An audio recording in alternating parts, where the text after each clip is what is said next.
പലപ്പോഴും പേരൻസിനോട് പല കാര്യങ്ങളും ചോദിക്കുമ്പോൾ അവരെല്ലാം പെർഫെക്റ്റ് പേരൻസ് ആണെന്നാണ് പറയുന്നത്. പക്ഷേ പെർഫെക്റ്റ് പേരൻസ് ആണ് എന്ന് പറയുമ്പോൾ തന്നെ അവർ ടെൻസ്ഡാണ്, അവർ കുട്ടികളെക്കുറിച്ച് വളരെ ഡൗട്ട്ഫുള്ളാണ്, പിന്നെ അവർ കുട്ടികളെക്കുറിച്ച് ഒരുപാട് പരാതികളുള്ളവരാണ്, കുട്ടികളെക്കുറിച്ച് വലിയ അസ്വസ്ഥതകളുള്ളവരാണ്. അതെല്ലാം അവരുടെ മുഖത്ത് പ്രതിഫലിക്കുന്നിടത്തോളം കാലം കുട്ടികളിൽ നല്ല ട്രാൻസ്ഫോർമേഷൻ ഉണ്ടാകാനുള്ള സാധ്യതയില്ല. നല്ല കോൺഫിഡൻസ് ഉള്ള മാതാപിതാക്കൾ, കുട്ടികളെ ശരിക്കും മനസ്സിലാക്കുന്ന, അവരെ അക്സെപ്റ്റ് ചെയ്യുന്ന, അവരുമായിട്ട് പോസിറ്റീവായിട്ടുള്ള റിലേഷൻഷിപ്പ് ഡീപ്പായിട്ട് മെയിൻറ്റെയിൻ ചെയ്യുന്ന പേരൻസിന് കുട്ടികളിൽ വരുത്താൻ പറ്റുന്ന മാറ്റങ്ങളും അല്ലാത്തവർക്ക് കുട്ടികളിൽ ഉണ്ടാവുന്ന പ്രശ്നങ്ങളും അതിനെക്കുറിച്ചാണ് ഈ വീഡിയോ സംസാരിക്കുന്നത്.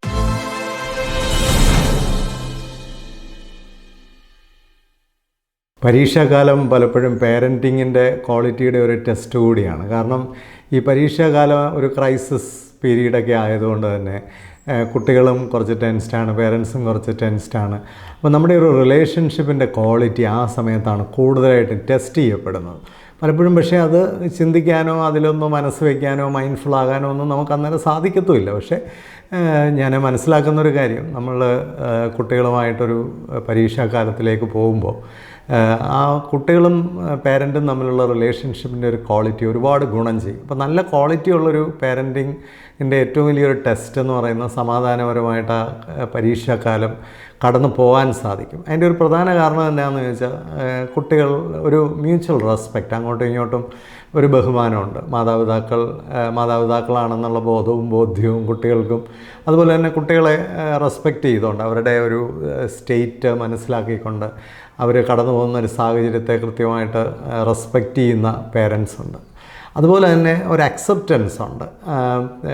പ്രത്യേകിച്ച് അക്സെപ്റ്റൻസൊക്കെ ഒരു പേരൻറ്റിന് കുട്ടിയോടാണ് ഉണ്ടാവേണ്ടത്. നമ്മുടെ കുട്ടികൾ ഇപ്പോൾ വളരെ പഠിക്കുന്ന കുട്ടികൾ, അത്ര പഠിക്കാത്ത കുട്ടികൾ, തീരെ ഉഴപ്പുന്ന കുട്ടികൾ, അതിനൊക്കെയുള്ള കാരണങ്ങളുണ്ട്. അത് പെട്ടെന്ന് ഒരു സുപ്രഭാതത്തിൽ പരീക്ഷയ്ക്ക് ടൈം ടേബിൾ കിട്ടുന്ന ഉടനെ സർഫസ് ചെയ്ത് വരുന്നൊരു കാര്യമല്ല. നമുക്ക് ഒരു ജൂൺ മുതൽ തന്നെ അറിയാം, നമ്മുടെ അല്ലെങ്കിൽ എല്ലാ വർഷവും നമ്മൾ കണ്ടുകൊണ്ടിരിക്കുന്നതാണ് നമ്മുടെ കുട്ടിയുടെ ഒരു സ്റ്റേറ്റ് എവിടെയാണ്, ആ കുട്ടിയുടെ ഒരു കാലിബർ എവിടെയാണ്, എത്ര കണ്ട് പൊട്ടൻഷ്യലുണ്ട്, എത്ര കണ്ട് വർക്ക് ചെയ്യാൻ പറ്റുന്ന കുട്ടിയാണ്. ചിലർ ഭയങ്കര മിടുക്കരായിരിക്കും, നല്ല കാര്യം. ചിലർ അത്രയും മിടുക്കരായിരിക്കത്തില്ല. അപ്പോൾ ഇതിനെപ്പറ്റിയുള്ളൊരു യാഥാർത്ഥ്യ ബോധത്തിൻ്റെ ഒരു അക്സെപ്റ്റൻസ് പേരൻസിനുണ്ടെങ്കിൽ പരീക്ഷാ സമയത്ത് വലിയ ക്രൈസിസ് ഇല്ല. കാരണം നമുക്കറിയാം, നമ്മുടെ കുട്ടിയെ നന്നായിട്ട് അറിയാം. മൂന്നാമത്തെ ഒരു കാര്യം എന്ന് പറയുന്നത് അണ്ടർസ്റ്റാൻഡിങ് ആണ്. ഒരു കുട്ടിയെ മനസ്സിലാക്കാൻ പറ്റുന്നുണ്ടോ? ഇപ്പം 5ാം ക്ലാസ്സിൽ ഉള്ളൊരു കുട്ടിയല്ല 6ാം ക്ലാസ്സിലോ 7ാം ക്ലാസ്സിലോ വരുമ്പോൾ അപ്പോൾ സ്വാഭാവികമായിട്ടും കുട്ടിയിലുണ്ടാകുന്ന വളർച്ച, കുട്ടിയിലുണ്ടാകുന്ന ആരോഗ്യപരമായ വിഷയങ്ങൾ, മാനസിക വൈകാരികമായ കാര്യങ്ങൾ, ബിഹേവിയറലായിട്ടുള്ള കാര്യങ്ങൾ, ഇതിനൊക്കെ അനുസരിച്ച് നമ്മൾ അവനെ മനസ്സിലാക്കുന്നുണ്ടോ? നല്ലതായിട്ട് മനസ്സിലാക്കി പോകുമ്പോൾ ഉള്ളൊരു വലിയ ഗുണം എന്നാണെന്ന് ചോദിച്ചാൽ വീണ്ടും അവിടെ ക്രൈസിസ് ഇല്ല. കാരണം നമ്മൾ മനസ്സിലാക്കിയിട്ടുണ്ട്, നമുക്കറിയാം, ഏകദേശം ഒരു ധാരണ, അണ്ടർസ്റ്റാൻഡിങ്ങിൻ്റെ ഒരു വലിയ ഗുണം അങ്ങോട്ടും ഇങ്ങോട്ടും ഒരു ധാരണ ഉണ്ടാകുന്നു എന്നുള്ളതാണ്. അപ്പോൾ നല്ല രീതിയിൽ നമ്മൾ കുട്ടികളെ മനസ്സിലാക്കുന്നുണ്ട്. കുട്ടികളുടെ കാഴ്ചപ്പാട് മാറുന്നതിനനുസരിച്ച്, സൗഹൃദ വലയങ്ങൾ വലുതാകുന്നതിനനുസരിച്ച്, കുട്ടികളുടെ പ്രായം കൂടുന്നതിനനുസരിച്ച്, കുട്ടികളുടെ അറിവ് കൂടുന്നതിനനുസരിച്ച്, അവരുടെ എക്സ്പോഷർ കൂടുന്നതിനനുസരിച്ചൊക്കെ മാറ്റങ്ങൾ കുട്ടികളിൽ സംഭവിക്കുന്നു. ആ മാറ്റങ്ങളൊക്കെ നമ്മൾ മനസ്സിലാക്കിക്കൊണ്ട് ഇടപെട്ടുകൊണ്ടും ഇരിക്കുകയാണെങ്കിൽ നമുക്ക് പെട്ടെന്നൊരു അവിടെ ഒരു വലിയ എന്താ പറയണ ഒരു ക്രൈസിസ് ഒന്നും ഉണ്ടാകുന്നില്ല. ഫൈനലായിട്ട് കുട്ടികളെ സംബന്ധിച്ച് അവർ സെക്യൂർഡാണ് എന്നുള്ളൊരു ഫീലിംഗ് അവർക്ക് വളരെ ആവശ്യമാണ്. പ്രത്യേകിച്ച് പരീക്ഷാകാലത്ത് അവർക്കൊരു ഭീതി ഒക്കെ ഉണ്ടാകുമ്പോൾ അവർ സെക്യൂർഡാണ്, അല്ലെങ്കിൽ അവർക്ക് എന്തെങ്കിലും ഒരു പ്രശ്നം വന്നാൽ അവരെ സപ്പോർട്ട് ചെയ്യുന്ന പേരൻസാണ്, അല്ലെങ്കിൽ അവരുടെ കൂടെ നിൽക്കുന്ന പേരൻസാണ്. ചിലയിടത്ത് പെട്ടെന്ന് കുട്ടികളെ ഒറ്റപ്പെടുത്തുന്ന ഒരു രീതിയൊക്കെ ഉണ്ട്. നീ തോറ്റുപോകും, അല്ലെങ്കിൽ നീ ശരിയാവത്തില്ല, ഇങ്ങനെ പോയാൽ നീ രക്ഷപ്പെടത്തില്ല. പലപ്പോഴും അതിൻ്റെ കാരണം അന്വേഷിക്കാനോ ആ കാരണം പ്ലഗ് ചെയ്യാനോ പ്രശ്നം പരിഹരിക്കാനോ ഒക്കെയുള്ളൊരു സാവകാശത്തിന് പകരം അടച്ച് കുട്ടിയെ ബ്ലെയിം ചെയ്യുന്ന വീടുകളുണ്ട്. പലപ്പോഴും ഈ ഒരു പേരൻറ്റിങ് സ്റ്റൈല് തന്നെ നമ്മൾ ഒന്ന് അനലൈസ് ചെയ്യുന്നത് നല്ലതാണ്. ഒരു പെർഫോമൻസ് സെൻറ്റേർഡ് പേരൻറ്റിങ് ഉണ്ട്. കുട്ടി കൊടുക്കുന്ന റിസൾട്ടിനനുസരിച്ച് മാത്രം കുട്ടിയോട് അഫിലിയേറ്റ് ചെയ്ത് നിൽക്കുക, പെർഫോമൻസ് കുറയുമ്പോൾ കുട്ടിയെ റിജക്റ്റ് ചെയ്യുക, അങ്ങനെയൊക്കെയുള്ള ഒരിതുണ്ട്. അപ്പോൾ പല പേരൻസിനോട് ഞാൻ സംസാരിക്കാൻ അവർ പറയുന്ന ഒരു പെർഫെക്റ്റ് പേരൻ്റാണ്, എല്ലാം ചെയ്യുന്നുണ്ട്, പിന്നെ KFC വാങ്ങിച്ചു കൊടുക്കുന്നുണ്ട്, വെളിയിലൊക്കെ കൊണ്ടുപോകുന്നുണ്ട്, ഫിസിക്കലി നമ്മളിങ്ങനെയൊക്കെ ചെയ്യുന്നത് പോലും ഈ പെർഫോമൻസിന് വേണ്ടിയാണെങ്കിൽ അത് കുട്ടിയിലൊരു നെഗറ്റീവ് ഇമ്പാക്റ്റ് ആയിരിക്കും ഉണ്ടാക്കുന്നത്. നമ്മൾ കുട്ടിയെ എൻ്റർടൈൻ ചെയ്യുന്നതും കുട്ടിക്ക് നല്ല ഫുഡ് വാങ്ങിച്ചു കൊടുക്കും, കുട്ടിയായിട്ട് വെളിയിൽ പോകുന്നതും കുട്ടിയെ സ്നേഹിക്കുന്നതും ഒക്കെ ഒരു അൺകണ്ടീഷണൽ ആകുന്നതും ഇതൊക്കെ ഒരു കണ്ടീഷൻ ബേസ്ഡ് ആകുന്ന പെർഫോമൻസിന് വേണ്ടിയുള്ളൊരു കണ്ടീഷൻ ബേസ്ഡ് ആകുന്നതും കുട്ടികൾക്ക് മനസ്സിലാവും. അതാണ് ഇതിൻ്റെ ഒരു പ്രത്യേകത എന്ന് പറയുന്നത്. ഒരു മോൻ എന്നോട് ഞാൻ ഇതിനു മുമ്പ് ഒരു വീഡിയോയിൽ പറഞ്ഞിട്ടുണ്ടെന്ന് തോന്നുന്നു, KFC-യിലൊക്കെ എപ്പോഴും കൊണ്ടുപോകാൻ വലിയ ബക്കറ്റൊക്കെ വാങ്ങിച്ചു തരും. പക്ഷേ അതിൻ്റെ സൈഡിൽ 2 സൈഡിലും ഇരുന്നിട്ട് പിന്നെ അങ്ങ് കൗൺസിലിംഗ് ആണ്, മാർക്കിനെക്കുറിച്ചുള്ള കാര്യങ്ങളാണ്, അല്ല പഴയതെല്ലാം എടുത്തിടുവാണ്, എനിക്കത് എൻജോയ് ചെയ്യാനും പറ്റില്ല, അങ്ങനെ എനിക്കൊന്നും വേണ്ട എന്ന് പറഞ്ഞ ഒരു കുട്ടി എത്ര കൃത്യമായിട്ടാണ് ആ കുട്ടി പേരൻറ്റിനെ അനലൈസ് ചെയ്തത്. പേരൻറ്റ് വലിയ മിടുക്കരാണ്, പേരൻറ്റിൻ്റെ വിചാരം അവർ മാത്രം മിടുക്കരും, കുട്ടിക്ക് ഇതൊന്നും മനസ്സിലാവില്ല. അങ്ങനെയല്ല, കുട്ടിക്ക് ഇതൊക്കെ മനസ്സിലാവും. ഒരു പെർഫോമൻസ് ഓറിയൻറ്റഡ് പാരൻറ്റിങ്ങിൻ്റെ ഒരു വലിയ കുഴപ്പം എന്നാന്ന് ചോദിച്ചാൽ കുട്ടികൾക്ക് നമ്മളോട് ഒരാത്മാർത്ഥത ഉണ്ടാവില്ല. കാരണം അവർക്കറിയാം ഇതെല്ലാം ഒരു പെർഫോമൻസിനെ ബേസ് ചെയ്തുകൊണ്ടാണ്.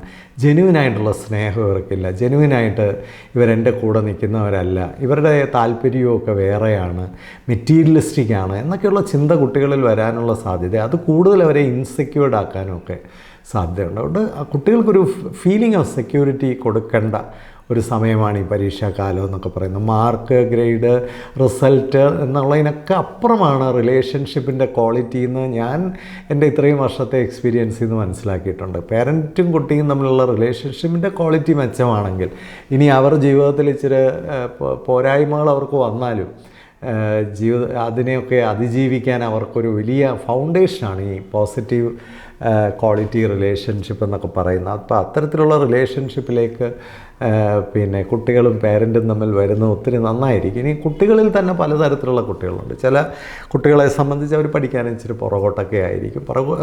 അതിന് തന്നെ കാരണം ചിലപ്പോൾ സൈക്കോളജിക്കലി ഇമോഷണൽ ആയിട്ടുള്ള കാര്യങ്ങളായിരിക്കും. ഇപ്പോൾ ഭയം കൊണ്ടും പേടി കൊണ്ടും എല്ലാം ഓർമ്മയിൽ നിൽക്കുന്നില്ല, എല്ലാം പഠിച്ചിട്ട് പോയാലും എഴുതാൻ പറ്റുന്നില്ല, കംപ്ലീറ്റ് ചെയ്യാൻ പറ്റുന്നില്ല, ടൈം മാനേജ് ചെയ്യാൻ പറ്റുന്നില്ല.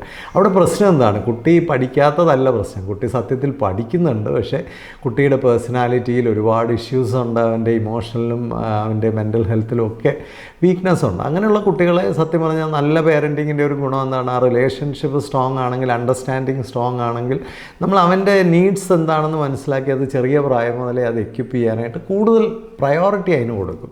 അപ്പോൾ അവിടെയാണ് ട്യൂഷൻ കൊടുക്കുന്നതിനേക്കാളും പ്രധാനമാണ് അത്തരം കുട്ടികളുടെ പേഴ്സണാലിറ്റി ഡെവലപ്മെൻറ്റിന് ഇമ്പോർട്ടൻസ് കൊടുക്കുക എന്നുള്ളത്. അപ്പോൾ അതാണ് ചില കുട്ടികളുടെ പ്രശ്നം. ചില കുട്ടികൾ ജെനുവിനായിട്ട് ഉഴപ്പുന്നവരായിരിക്കും, അവർക്ക് പഠിക്കാൻ ഒരു താല്പര്യവും കാണില്ല, അവർ പഠിക്കത്തുമില്ല, മാർക്കും വാങ്ങിക്കത്തില്ല, അങ്ങനെയുള്ള കുട്ടികളുണ്ട്. ചില കുട്ടികൾ ഒരു ഡിസിപ്ലിനും ഇല്ലാതൊക്കെ നടക്കുമെങ്കിൽ അവസാനം ആകുമ്പോഴത്തേക്ക് കാര്യങ്ങളൊക്കെ തട്ടിക്കൂട്ടുന്ന ആൾക്കാരുണ്ട്. ചില കുട്ടികളെ സംബന്ധിച്ച് അവർ നല്ല പൊട്ടൻഷ്യൽ ഉണ്ടായിരിക്കും, പക്ഷേ ഡിസിപ്ലിൻ ഇല്ലാത്തതുകൊണ്ടും അല്ലെങ്കിൽ പഠിക്കാനുള്ള ആഗ്രഹം ഇല്ലാത്തതുകൊണ്ടും കാഴ്ചപ്പാടില്ലാത്തതുകൊണ്ടും അവർ പഠിക്കുന്നില്ല എന്നുള്ള പ്രശ്നങ്ങളായിരിക്കും. അപ്പോൾ എവിടെയാണ് കുട്ടിയിൽ എന്താണ് ലാക്ക് ചെയ്യുന്നത്? ഇപ്പോൾ കാഴ്ചപ്പാടില്ലാത്തൊരു കുട്ടി, ഒരു ലക്ഷ്യമില്ലാത്ത കുട്ടി, അച്ചടക്കമില്ലാത്ത കുട്ടി, അപ്പോൾ അതിന് അനുസരിച്ചാണ് അവരെ നമ്മൾ എക്യുപ്പ് ചെയ്യേണ്ടത്. എന്താണ് നമ്മുടെ കുട്ടിയുടെ ഒരു ഇഷ്യൂ അത് മനസ്സിലാക്കണമെങ്കിൽ പേരൻസ് കുറേ കൂടെ ഡീപ്പായിട്ട് അവരെ മനസ്സിലാക്കേണ്ടതായിട്ടുണ്ട്.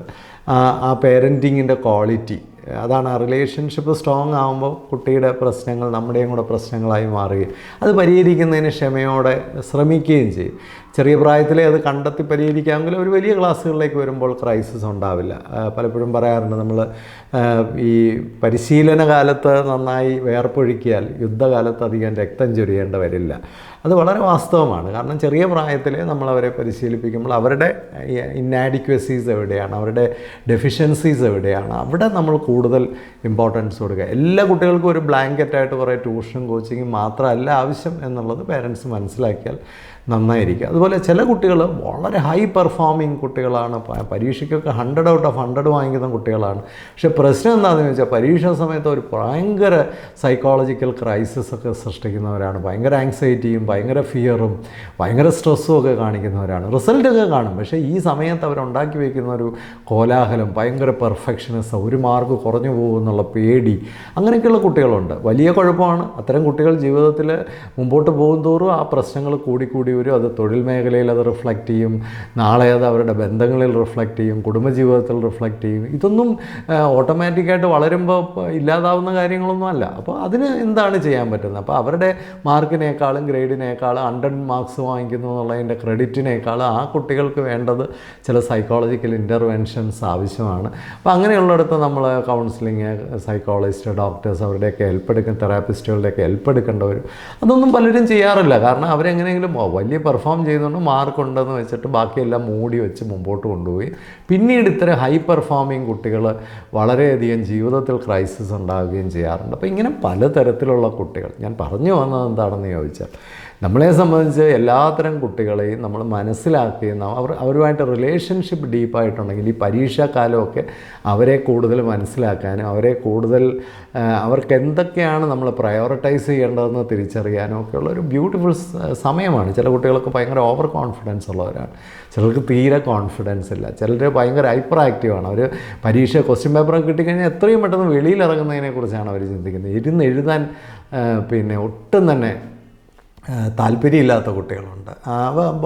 അതിൻ്റെ കോൺസിക്വൻസസ് ഒന്നും അവർ ബോധേടയല്ല. ചില കുട്ടികൾ ഏറ്റവും പ്രധാനമായി ഞാനിപ്പോൾ കാണുന്നൊരു കുട്ടികളെന്ന് പറഞ്ഞാൽ ക്വസ്റ്റ്യൻ പേപ്പർ ചൊവ്വേ നേരെ വായിച്ച് മനസ്സിലാക്കാത്ത കുട്ടികളാണ്. ആദ്യത്തെ ഒരു സെൻറ്റൻസ് വായിച്ചിട്ട് ഉടനെ ആൻസറിലേക്ക് കിടക്കുകയാണ്. അതുകൊണ്ട് എന്ത് പറ്റുന്നു, അവരെ ആ ക്വസ്റ്റ്യനുള്ള കൃത്യമായ ആൻസർ അല്ല എഴുതുന്നത്. ഞാൻ കഴിഞ്ഞ ദിവസം ഒരു കുട്ടിയുമായിട്ട് സംസാരിച്ചുള്ള ആ കുട്ടിക്ക് ഞാൻ കൊടുത്തൊരു അസൈൻമെൻറ്റ് ഒറ്റ കാര്യമുള്ളൂ, മോനെ ഇനി നീ ആൻസർ പഠിക്കണ്ട, നീ ക്വസ്റ്റ്യൻസ് വായിച്ച് ക്വസ്റ്റ്യൻസ് മനസ്സിലാക്കി നീ എങ്ങനെയാണ് അതിന് ആൻസറിലേക്ക് വരുന്നതെന്നൊന്ന് വിഷ്വലൈസ് ചെയ്യും. ഇത്രമാത്രം നീ ചെയ്താൽ മതി. കാരണം ആ കുട്ടിയുടെ മെയിൻ പ്രോബ്ലം എന്ന് പറഞ്ഞാൽ ആ കുട്ടിക്ക് ക്വസ്റ്റ്യൻ കംപ്ലീറ്റ് ക്ഷമയോടെ വായിക്കാൻ, പെട്ടെന്നത് വായിച്ച് മനസ്സിലാക്കി ഒരു ആൻസറിലേക്ക് പോകാനുള്ളൊരു കപ്പാസിറ്റി ഇല്ല. അപ്പോൾ കുറേ എഴുതുന്നുണ്ട്, പക്ഷെ അതൊന്നും ക്വസ്റ്റ്യൻ്റെ ആൻസർ ആയിരിക്കത്തില്ല പലപ്പോഴും. അതാണ് ആ കുട്ടിക്ക് ഉള്ളൊരു കുഴപ്പം. അപ്പോൾ ഓരോ കുട്ടികളുടെയും ജീവിതത്തിലെ നീഡ്സൊക്കെ ഡിഫറെൻ്റ് ആണ്. ചില കുട്ടികൾ നല്ല ഓർഗനൈസ്ഡ് ആണ്, ചില കുട്ടികൾ വളരെ പ്ലാൻഡ് ആണ്, ചില കുട്ടികളെല്ലാം വലിച്ചു വാരി ഇടുന്നവരാണ്. എല്ലാ കുട്ടികളുടെയും ആണ് ഈ ലോകം, എല്ലാവർക്കും ഇവിടെ ജീവിക്കാൻ അവകാശമുണ്ട്. എല്ലാ കുട്ടികളെയും ചേർത്ത് പിടിക്കുക. ഇവരാരും മോശക്കാരല്ല. ഇത്തരം ആൾക്കാർ ഇപ്പോൾ ഭയങ്കര ഓർഗനൈസ്ഡും പ്ലാൻഡ് ആയിട്ടുള്ള ഒരാൾ ചിലപ്പോൾ നമുക്കൊരു നെഞ്ചുവേദന വന്നാൽ ആശുപത്രിയിൽ എത്തിക്കത്തില്ല. അതേസമയം വാരി വലിച്ചിടുന്ന ഒരാളാണ് അവൻ. ചിലപ്പോൾ നമ്മളൊരു ക്രൈസിസിൽ വീണാൽ പെട്ടെന്ന് തന്നെ അവൻ നമ്മളെ ആശുപത്രിയിൽ എത്തിച്ചിരിക്കും. കാരണം അവൻ ഈ ഓർഗനൈസിങ്ങും പ്ലാനിങ്ങും ഒന്നും നോക്കിക്കൊണ്ടിരിക്കുന്നതല്ല, പെട്ടെന്ന് ആക്ഷനിലേക്ക് വരുന്ന ആളായിരിക്കും. അപ്പോൾ ഓരോ സമയത്ത് ഓരോ തരം പേഴ്സണാലിറ്റിയും ലോകത്ത് ആവശ്യമുണ്ട്. ഒരു കുട്ടിയും മോശപ്പെട്ട കുട്ടിയല്ല. എല്ലാ കുട്ടികൾക്കും ഈ ലോകത്ത് പല സാധ്യതകളും ഉണ്ട്. ഓരോരുത്തരെയും നന്നായിട്ട് മനസ്സിലാക്കിയാൽ, ഓരോരുത്തരെയും നമ്മൾ അക്സെപ്റ്റ് ചെയ്താൽ, ഓരോരുത്തരെയും നമ്മൾ അൺകണ്ടീഷണലായിട്ട് സ്നേഹിച്ചാൽ, അവരുമായിട്ടൊരു പോസിറ്റീവ് എൻറിച്ചിങ് റിലേഷൻഷിപ്പ് ബിൽഡ് ചെയ്താൽ കുട്ടികൾ സ്വാഭാവികമായിട്ടും ബെറ്റർ ആകും. ഞാൻ പറഞ്ഞു നിർത്താൻ ആഗ്രഹിക്കുന്ന ഒരു കാര്യം, ക്വാളിറ്റി, ഒരു പേരൻറ്റും കുട്ടിയും തമ്മിലുള്ള ക്വാളിറ്റി ഓഫ് റിലേഷൻഷിപ്പ്, അതിൻ്റെ ഒരു പോസിറ്റിവിറ്റി കുട്ടികളിൽ ഒരു 20-30% ഇമ്പ്രൂവ്മെൻറ്റ് എന്തായാലും ഉണ്ടാക്കും. പേരൻസ് കൂടെയുള്ള കുട്ടികളും പേരൻസിലൊരു അരക്ഷിതാവസ്ഥ കാണുന്ന കുട്ടികളും തമ്മിൽ ഒത്തിരി വ്യത്യാസം ഉണ്ടാകും. അതുകൊണ്ട് തീർച്ചയായിട്ടും കുട്ടികളുടെ ഓരോരുത്തരുടെ ഇൻഡിവിജ്വൽ ഡിഫറൻസ് മനസ്സിലാക്കുക. കൂട്ടുകാരില്ല എന്നൊരു പേരൻ്റ് എന്നോട് പറഞ്ഞാൽ അവന് കൂട്ടുകാരില്ല, ചീത്ത കൂട്ടുകെട്ടുകളൊന്നുമില്ല. ഞാൻ ചോദിച്ചു നല്ല കൂട്ടുകെട്ടുകളുണ്ടോ? അതുമില്ല. പിന്നെന്താണ് കാര്യം ഇരിക്കുന്നത്? സൗഹൃദങ്ങൾ വേണ്ട പ്രായത്തിൽ കുട്ടികൾക്ക് സൗഹൃദങ്ങൾ വേണം, ബന്ധങ്ങൾ വേണം, കണക്ട് ചെയ്യാൻ കഴിയണം. അങ്ങനെ എല്ലാ തരത്തിലും കുട്ടികളെ നമ്മൾ അവരുടെ കുറവുകളും ഡെഫിഷ്യൻസീസും അനുസരിച്ച് അവരെ എക്യുപ്പ് ചെയ്ത് കൊണ്ടുവരണമെങ്കിൽ നല്ല റിലേഷൻഷിപ്പിന് അവിടെ വലിയ ഒരു സ്വാധീനം ഉണ്ട് എന്ന് മനസ്സിലാക്കുക. എല്ലാവർക്കും കുഞ്ഞുങ്ങളുമായിട്ടുള്ള പ്രത്യേകിച്ച് മാർച്ച് മാസം ചൂട് കൂടും. ഭൂമിയുടെ ചൂട് കൂടുന്നത് മാത്രമല്ല, പരീക്ഷ കൊണ്ടുവരുന്ന ചൂട് കൂടുണ്ട്. അപ്പോൾ ആ ചൂടൊക്കെ ഒന്ന് കൺട്രോൾ ചെയ്ത് നിർത്തുക. നമുക്ക് മാർക്കിനും ഒക്കെ അപ്പുറം നല്ല ബന്ധങ്ങൾ കൂടുള്ള കുട്ടികളെ മെച്ചപ്പെടുത്താനും കൂടെയുള്ള, അവരുടെ കുറവുകളൊക്കെ തിരിച്ചറിയാനുള്ള, അവരെ കുറച്ചുകൂടെ ഒരു നല്ല പേഴ്സണാലിറ്റീസ് ആക്കാനുള്ള സാധ്യതകളൊക്കെ ഈ സമയത്ത് തന്നെ ഇവിടെ ഉണ്ട്. അതൊക്കെ ഒന്ന് മൈൻഡ്ഫുള്ളായിട്ട് ശ്രദ്ധിച്ചാൽ ഒത്തിരി നല്ല ക്വാളിറ്റേറ്റീവായിട്ടുള്ളൊരു ട്രാൻസ്ഫോർമേഷൻ എല്ലാവർക്കും സാധ്യമാണ്. Happy parenting, happy life. Thank you.